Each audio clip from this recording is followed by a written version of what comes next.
To construct a 76% confidence interval for the difference between two means, what we're going to need to do is use a little function on our calculator. Now, it's very important, though, when we're doing this that you realize that when I talk about the difference between two means here, I have two samples in this particular case, and these are independent samples. There's a separate method we'll have for if we have what are called dependent samples. So this is I'm showing you is for independent samples.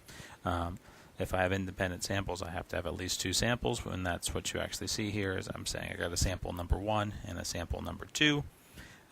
I've already done a little bit of calculations with my samples, so you're not actually seeing the sample data here. You're seeing the summary statistics.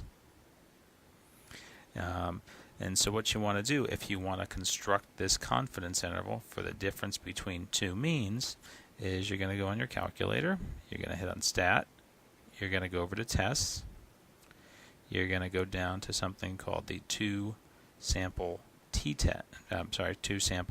interval.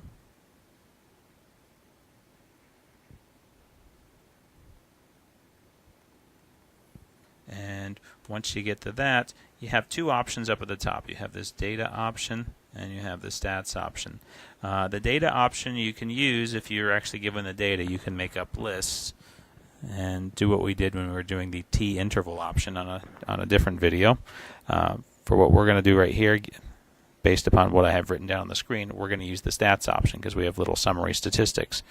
And all you're really going to do is you're going to type in the information you have. So your X bar number 1 is 12. Your sample standard deviation for the first group is 4. Your sample size for the first group is 15.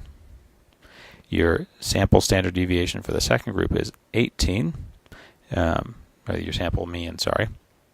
Your sample standard deviation for the second group is 3. And your sample size is 16.